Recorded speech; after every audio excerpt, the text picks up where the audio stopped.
मंगलमय स्टूडेंट, आज हम क्लास 9th में जो हमारा विषय है व्याकरण, उसमें जो वाक्य भेद हैं आज उनको पढ़ेंगे।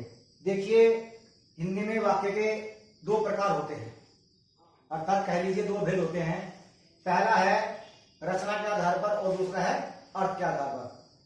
चूंकि कक्षा 9 में अर्थ के आधार पर वाक्य भेद पूछे जाते हैं और कक्षा 10 में रचना के आधार पर।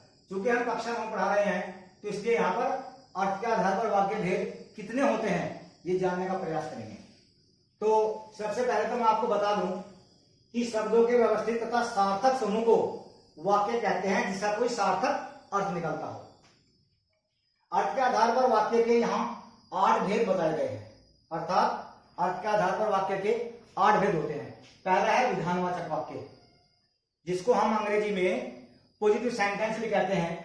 दूसरा है निषेधवाचक वाक्य और नंबर 3 है प्रश्नवाचक वाक्य। नंबर 4 है आज्ञावाचक वाक्य।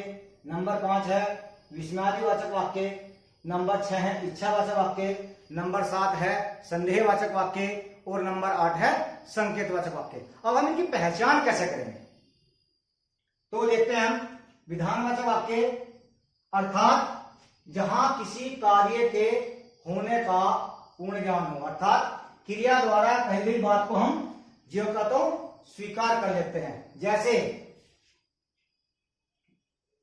मधुर बाजार गया। ठीक है, सिंपल सेंटेंस, अर्थात कर्ता द्वारा कही गई बात को हम ज्यों का तो स्वीकार कर लेते हैं।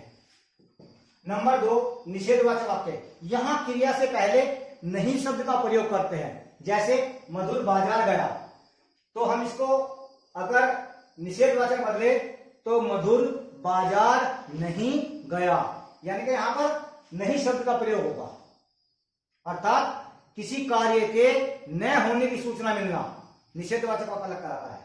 तीसरा है प्रश्नवाचक वाक्य। प्रश्नवाचक वाक्य में प्रश्न पूछने का भाव होता है और क्यों, कब, कहां, कैसे आदि शब्दों का प्रयोग होता है।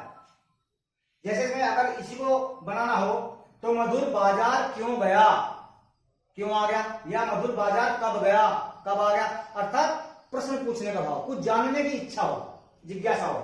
नंबर 3 आज्ञावाचक वाक्य, जिन वाक्यों में आज्ञा देने का भाव, प्रार्थना का भाव, विनती का भाव होता है उसे आज्ञावाचक वाक्य कहते हैं।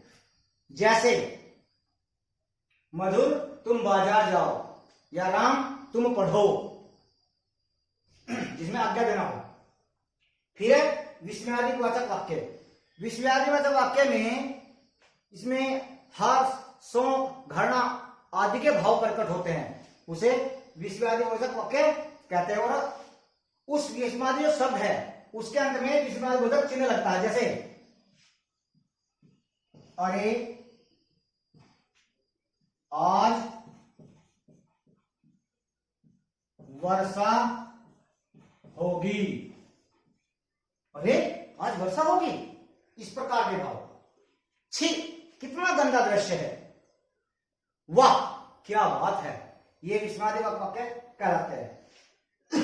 इच्छावाचक वाक्य, इच्छावाचक वाक्यों में आशीर्वाद, मनोकामना का भाव होता है। जैसे मैं आशा करता हूं आप 1000 साल जिए, मैं प्रार्थना करता हूं कि आपकी यात्रा मंगलमय हो, आपको नया वर्ष मुबारक हो। इस प्रकार के जहां बात होती है वहां पर इच्छावाचक वाक्य कहलाते हैं। संदेहवाचक वाक्य, जहां किसी कार्य को पूरा करने में संदेह हो वहां पर संदेहवाचक वाक्य कहलाता है।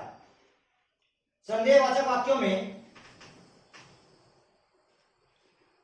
जैसे शायद आज वर्षा हो, शायद हम कल दिल्ली जाएं, और अंतिम में संकेतवाचक वाक्य, जहां किसी एक कार्य को करने के लिए दूसरे कार्य का होना निश्चित हो, अर्थात जहां एक क्रिया के पूरा होने से दूसरी क्रिया का भी पूरा होना होता है, अर्थात अगर दो वाक्य हैं तो ये वाक्य उस पर आधारित, दूसरा वाक्य उस पर आधारित, यानी कि एक वाक्य का कार्य दूसरे वाक्य के बिना नहीं हो सकता। जैसे अगर आप परिश्रम करते तो क्या होता, सफल हो जाते। सफलता किस पर निर्भर है, परिश्रम पर। यदि वर्षा न होती तो बाढ़ न आती, तो बाढ़ न आना किस पर निर्भर है, वर्षा पर। धन्यवाद, बहुत बहुत धन्यवाद।